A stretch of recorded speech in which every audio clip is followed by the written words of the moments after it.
माँ के सभी भक्तों को जय माता दी। जय माँ दक्षिणा काली, हर हर महादेव। माँ दक्षिणा काली आप सभी की झोलियाँ भरे और आप सभी पर माँ के ढेरों आशीर्वाद हमेशा बने रहें, ऐसी मैं माँ दक्षिणा काली से प्रार्थना करती हूँ आप सभी के लिए। आज मैं फिर से हाजिर हूँ आप सभी के सामने एक नई जानकारी के साथ। एक जानकारी कह लीजिए या एक गिफ्ट कह लीजिए, जो कि माँ दक्षिणा काली की प्रेरणा से, माँ दक्षिणा काली के द्वारा आप सभी के लिए इस नवरात्रि मैं देने वाली हूँ। जैसा कि आप सभी जानते हैं कि नवरात्रि आने वाली है। माँ 9 दिन आप सभी के घरों में विराजमान रहेगी, सभी भक्तों के घर में माँ विराजमान रहेंगी। तो मैं लेकर आई हूँ आप सभी के लिए माँ काली की 9 दिन की नवरात्रि साधना। जी हाँ, ये साधना जो भी सच्चे मन सच्चे भाव के साथ करेगा, माँ उसकी हर वो मनोकामना पूर्ण करेंगी जिस भी मनोकामना के लिए वो माँ की नवरात्रि साधना करेगा। और इस नवरात्रि साधना के बहुत सारे बेनिफिट्स हैं, वो मैं आपको वीडियो के लास्ट में बताऊंगी। और कुछ रूल्स हैं जिन्हें आपको फॉलो करना पड़ेगा इस साधना के दौरान। तो चलिए बिना टाइम वेस्ट किए स्टार्ट करते हैं। इस साधना में मैं आपको माँ काली का एक मंत्र प्रोवाइड करूँगी, एक मंत्र दूँगी।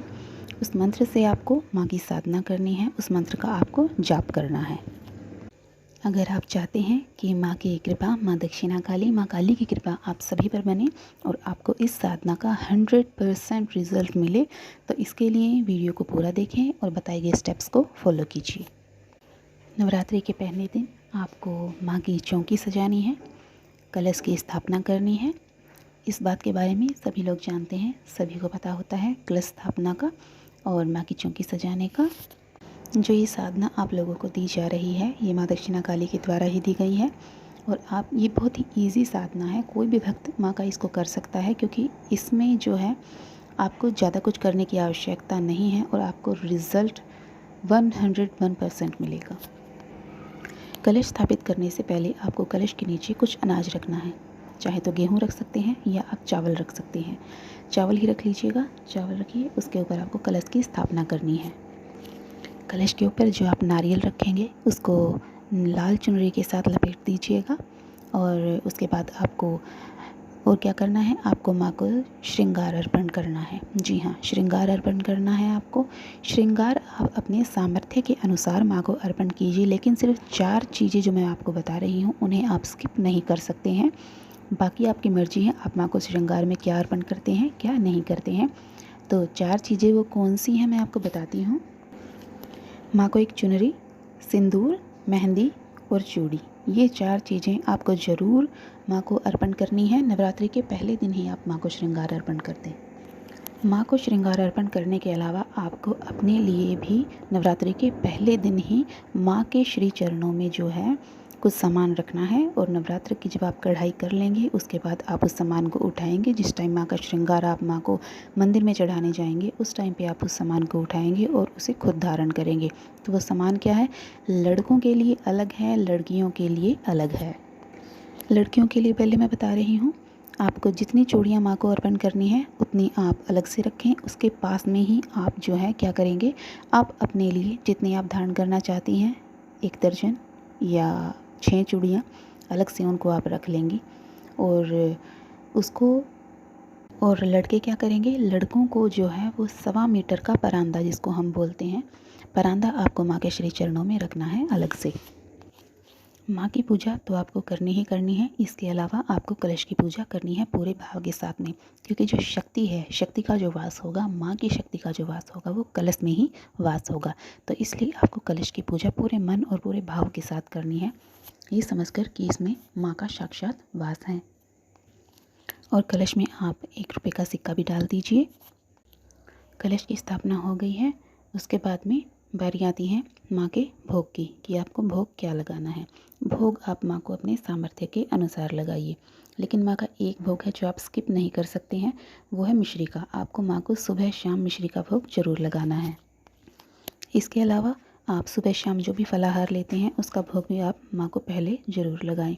और माँ को सुबह शाम दोनों टाइम आपको अंगियारी पर भोग देना है, बताशे और लौंग का भोग देना है। आपको दोनों समय आपको देना है 2 बताशे और 2 लौंग का भोग अंगियारी पर माँ को, जिससे माँ की शक्ति जागृत होगी और आपकी जो साधना है वो परिपूर्ण होगी। तो अब बात आती है मंत्र जाप की कि आपको मंत्र जाप कौन सा करना है।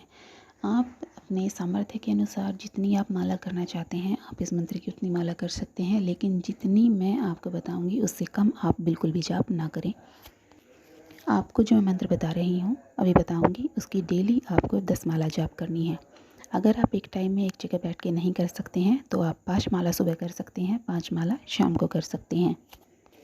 सुबह शाम दोनों टाइम आपको नहाना होगा। जी हाँ, आप ये नहीं कर सकते कि आप सुबह नहा लिए तो आप शाम को ना नहाएं। सुबह शाम दोनों टाइम आपको नहा के ही पूजा करनी है, नहा के ही मंत्र जाप करना है। इसके अलावा आपको 10 मिनट सुबह ध्यान करना है माँ काली का और 15 मिनट शाम को ध्यान करना है माँ काली का। शाम को आपको किस टाइम करना है? जब आपकी सारी पूजा कंप्लीट हो जाएगी, माँ को भोग लग जाएगा, आप भी फलाहार ग्रहण कर लेंगे, उसके बाद में आपको माँ का ध्यान लगाना है 15 मिनट शाम के टाइम का। सुबह आप जोत के समय ही ध्यान लगा सकते हैं। इसके अलावा जो मैंने आपको चालीसा बताई है, जो मैंने पहले भी बता रखी है आपको, स्वयं सिद्ध जो माँ काली की चालीसा है, आपको दोनों टाइम उस चालीसा का भी पाठ करना है। आपको जो मैं मंत्र बताऊंगी अभी वो माँ का बहुत ही शीतल मंत्र है और आप माँ के द्वारा जो बताया गया है, माँ के सभी भक्तों के लिए माँ ने यही मंत्र मुझे बताया है जो मैं आपको बता रही हूँ साधना के लिए। माँ के मंत्र बहुत सारे हैं, माँ के बहुत प्रचंड मंत्र होते हैं, उसकी ऊर्जा को आप सहन नहीं कर सकते, नेगेटिविटी साथ में आ जाती है। तो इसलिए आप दूसरे मंत्र मैं आपको नहीं दे रही हूँ, ये शीतल मंत्र है माँ का बहुत ही ज़्यादा, तो इसलिए आप इस मंत्र का जाप कीजिएगा। क्योंकि दूसरे मंत्र जाप करने के लिए आपका ओहरा बनना बहुत ज़्यादा ज़रूरी होता है। ओहरा आप कैसे बनाएंगे उसके बारे में मैं आपको आगे किसी और वीडियो में बताऊंगी। अब बात आती है आपके व्रत को खोलने की कि आपको व्रत कब खोलना है। व्रत सभी लोग वैसे अष्टमी तिथि को खोलते हैं। कई भक्त ऐसे हैं, कई ऐसे माँ के भक्त हैं जो इनके घर अष्टमी को कढ़ाई होती है, किसी के घर में नवमी तिथि को कढ़ाई होती है। तो जिनके घर में अष्टमी को कढ़ाई होती है वो कढ़ाई अष्टमी तिथि को ही करेंगे। अष्टमी तिथि को ही कन्या जो है, जो आप कंजका जिमाते हैं, कंजका जिमाएंगे अष्टमी तिथि को ही। लेकिन आपने व्रत खोलना है नवमी तिथि को, नवमी तिथि को आपको व्रत खोलना है। बाकी आप सारा काम कीजिए जैसे कढ़ाई करते हैं अष्टमी तिथि को, लेकिन आप व्रत नवमी तिथि को खोलेंगे। नवमी तिथि को शाम के टाइम आपको व्रत खोलना है। अब मैं आपको बताऊंगी कि आपको कौन से रूल्स फॉलो करने हैं और आपको क्या क्या बेनिफिट्स होंगे। रूल्स आपके ये हैं कि आपको संकल्प लेकर माँ की साधना शुरू करनी है। बिना संकल्प की साधना फलीभूत नहीं होगी। एक और मेन बात, जिस भाव के साथ आप नवरात्रि के व्रत की साधना करेंगे उसी भाव के अनुसार आपको फल की प्राप्ति होगी। तो प्लीज़ पूरे विश्वास और भाव के साथ माँ की साधना कीजिएगा। तो आपको जो रूल्स फॉलो करने हैं वो ये हैं कि आपको झूठ नहीं बोलना है, आपको सच बोलना है। ब्रह्मचर्य का पूरे 9 के 9 दिन पालन करना है। जितना हो सके मौन रहें। जी हाँ, जितना हो सके उतना मौन रहें, बहुत ही कम बोलना है, जब ज़रूरत हो तभी बोलना है। इससे आपकी ऊर्जा आपके अंदर जागृत होगी। सुबह 5 बजे तक आपको अपनी पूजा उठकर कर लें, किसी से झगड़ा ना करें।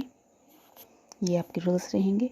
और बेनिफिट्स आपको क्या होंगे, आपकी स्पिरिचुअल लाइफ में जो भी ब्लॉकेज है वो दूर हो जाएगी। जी हाँ, अगर आप किसी भी भगवान की पूजा कर रहे हैं, आपके इष्ट देव कोई भी हैं, आप उनकी पूजा कर रहे हैं, उसके बाद भी आपको मनवांछित फल की प्राप्ति नहीं हो रही है, आपकी कोई भी मनोकामना है वो पूरी नहीं हो रही है, आपको अपने इष्ट देव के दर्शन नहीं हो रहे हैं, आप इतनी पूजा कर रहे हैं उसके बावजूद भी, तो ये ब्लॉकेज है, ये आपकी स्पिरिचुअल लाइफ में ब्लॉकेज है। तो ये ब्लॉकेज जो है वो रिमूव हो जाएगी, बिल्कुल ख़त्म हो जाएगी। अगर आपको माँ के दर्शन नहीं होते हैं तो माँ के आपको 101% दर्शन होना स्टार्ट हो जाएंगे। माँ आपसे बात करना स्टार्ट कर देंगी, नेगेटिविटी आपकी लाइफ से दूर हो जाएगी और सबसे बड़ी बात, आपका ऑरा बिल्ड होने लगेगा। जी हाँ, आपका ऑरा बनने लगेगा। फिर आप माँ के प्रचंड मंत्र का भी जाप धीरे धीरे करके करना स्टार्ट कर सकते हैं। तो आई होप आपको ये जानकारी बहुत ज़्यादा पसंद आई होगी। तो जानकारी तो क्या, माँ दक्षिणा काली के द्वारा दिया गया ये गिफ्ट नवरात्रि साधना का आपको बहुत ज़्यादा पसंद आया होगा। माँ काली, माँ दक्षिणा काली से जुड़ी जानकारी आगे भी आपको मिलती रहे, इसके लिए प्लीज़ चैनल को सब्सक्राइब कीजिए, वीडियो को लाइक कीजिए। अगर आपका कोई भी प्रश्न है तो आप मुझे कमेंट कर सकते हैं, आपको रिप्लाई ज़रूर मिलेगा। और हाँ, अगर आप चाहते हैं मैं माँ के द्वारा, अगर आपको कोई भी जानकारी चाहिए मैं किस टॉपिक पर वीडियो बनाऊँ तो आप मुझे रिकमेंड भी कर सकते हैं। तो आज के लिए इतना ही। आप सभी को जय माता दी, जय माँ दक्षिणा काली, हर हर महादेव।